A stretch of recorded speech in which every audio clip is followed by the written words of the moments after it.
que tu sois marié ou non, il y a de la médiation familiale qui est disponible au Québec. Donc, ça, c'est notre deuxième sujet. J'ai écrit le programme de médiation familiale. Donc, est-ce que c'est nouveau, ça, les programmes de médiation familiale? Ça date quoi de pas tant? Ça fait quelques années que ça existe, puis c'est comme ça que ça s'appelle. Le titre est bien placé, c'est vraiment le programme de médiation familiale. Ça a été mis en place par le ministère de la Justice du Québec. Puis de manière générale, au Québec, en matière d'accès à la justice, on essaie de favoriser les modes alternatifs de règlement des différends. Et puis, à la base, là, c'est un programme qui souhaite encourager la médiation pour les familles qui se séparent, qui ont des enfants. Donc, c'est un programme qui permet aux couples qui ont des enfants communs à charge de recevoir les services gratuits d'un médiateur ou d'une médiatrice professionnelle pour un certain nombre de séances.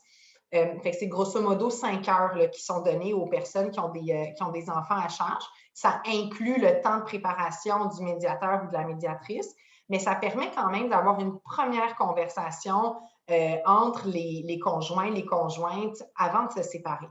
Puis c'est un service qui fonctionne vraiment très bien. Puis depuis 1 an et demi, il y a un projet pilote qui a été lancé pour élargir ce programme-là aux couples sans enfants. On a le droit à un petit peu moins d'heures, c'est 3 heures pour les couples sans enfants. Aux dernières nouvelles, le projet pilote va prendre fin au 30 juin 2022. Mais à l'heure actuelle, là, s'il y a des familles ou des couples qui nous écoutent, peu importe s'ils ont des enfants ou non, bien, il y a moyen d'avoir accès gratuitement au service d'un médiateur ou d'une médiatrice professionnelle. Qu'on soit marié ou non, est-ce que c'est ce que j'ai compris?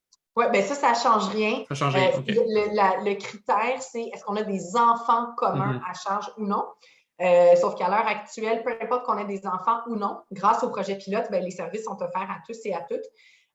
Puis j'ai aussi envie de parler d'un service de prémédiation qui est offert par des amis de Jury-Pop au Centre de justice de proximité. Alors, les centres de justice de proximité, ce sont des organismes à but non lucratif qui existent un petit peu partout à travers le Québec. Je sais que à 2 mètres, c'est écouté partout au Québec. Alors, ce n'est pas juste dans la grande région de Montréal qu'on en trouve. Ce sont à la base des organismes à but non lucratif qui fournissent des consultations juridiques gratuites. Et les CJP, les centres de justice, ont été mandatés pour offrir des séances d'information sur la médiation. Donc, ça permet, c'est un peu comme un service de coaching. Ça permet aux parents ou aux conjoints qui souhaitent se séparer de savoir comment se préparer à la médiation, d'avoir des arguments pour essayer de convaincre l'autre partie à aller en médiation. Puis ils peuvent, bref, évaluer là, si la médiation, c'est un processus qui est approprié pour eux ou non. Qu'est-ce qui peut être décidé vraiment en médiation? Est-ce que ça peut faire comme office vraiment d'un jugement ou qu'est-ce que ça peut donner comme résultat? Oui, bonne question. Donc, la médiation, c'est fait devant un professionnel accrédité. Des médiateurs, ça peut être des notaires, des avocats, ça peut aussi être des psychologues, des travailleurs sociaux. Et on est libre de convenir de ce dont on veut bien convenir en médiation. Alors, on pourrait faire une entente qui couvre absolument tout, à savoir la garde des enfants, si on est marié, bien, tout ce dont on parlait tout à l'heure, à savoir le partage de la résidence familiale, le partage des biens, etc.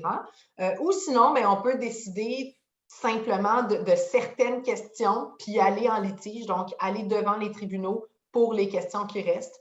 Puis les ententes qui sont convenues en médiation sont déposées devant un tribunal et c'est comme ça qu'elles obtiennent force de jugement. J'ai une question sur le TikTok, le chat du TikTok qui me demande ceci. Est-ce que vous pensez que le projet pilote va être extensionné au-delà du 30 juin 2022? Vous êtes sur le terrain, vous entendez si c'est apprécié, s'il y a beaucoup de monde qui font affaire avec ça. Qu'est-ce que vous avez entendu, vous, dans les branches? Bien, je ne suis pas dans le secret des dieux, mais j'espère que oui, parce que les statistiques sont bonnes, ça fonctionne. Puis même pour l'État, pour le gouvernement, ça vaut la peine parce que chaque dollar qu'on investit en prévention, bien, ça nous permet d'économiser sur le temps de cours, le salaire des juges, tout ça. Puis nos tribunaux sont tellement engorgés que tout ce qu'on peut régler à l'amiable, souvent, en vaut la peine. Puis Maître Sigouin Ménmongeon, vous connaissez sûrement aussi bien que moi le dicton qui veut que le pire des règlements vaut mieux que le meilleur des jugements.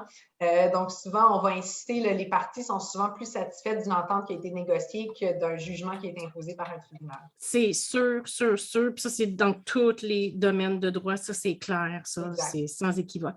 Il y a le site juridique.gouv.qc.ca. Donc, j'ai déjà fait un TikTok là-dessus pour informer les gens. C'est quoi le site là, est-ce qu'il nous donne de l'information générale aussi? C'est un peu? Juridique, c'est une initiative de la Société québécoise d'information juridique, SOQIJ. Puis c'est un site qui vise à donner de l'information juridique adaptée à la situation des personnes, principalement pour l'instant en matière familiale. Donc, c'est aussi un excellent outil là, de référence si jamais on veut connaître nos obligations, puis si on veut avoir des informations sur les services, les ressources qui existent quand vient le temps de se séparer. Il y a d'ailleurs une de mes collègues, là, Justine Fortin, qui a pris part à un podcast de juridique récemment sur la violence conjugale. Alors, c'est une excellente ressource d'information juridique.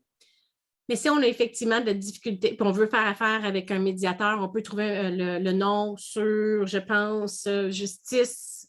Oui, il y a une banque de médiateurs sur les sites gouvernementaux. Puis ce sont des médiateurs qui sont accrédités puis qui s'engagent. Je disais que le programme de médiation familiale donne accès à des heures gratuites. Une chose qui est importante de savoir, c'est que les médiateurs, les médiatrices qui participent à ce programme-là, s'engagent en échange à facturer des honoraires raisonnables à raison de 110 $ de l'heure pour la suite des procédures. Donc, c'est des personnes de confiance là, auxquelles on a accès sur ce programme-là. Puis chez vous aussi, vous avez des médiateurs, médiatrices accrédités qui peuvent aider les citoyens aussi. Bien, on n'en a pas chez Juripop, sauf qu'on accompagne les gens en médiation. Mon équipe en violence, en droit de la famille, conseille les personnes qui ont fait fréquemment des médiations. Je reviens là, peut-être sur le sujet d'avant, parce qu'il y a une question sur le chat là-dessus, mais si je suis non marié, je suis en union de fait et que je me sépare, que j'ai des enfants, comment ça fonctionne pour les décisions importantes qui portent sur, je ne sais pas, l'éducation, la santé et tout ça de l'enfant? Est-ce qu'il y a une différence aussi avec des personnes mariées qui se séparent? Non, ça n'a pas de différence avec les personnes mariées. Alors, la majorité des personnes qui se séparent vont s'entendre là, sur comment gérer la garde, puis ils vont y aller selon leur bon jugement, selon leur entente.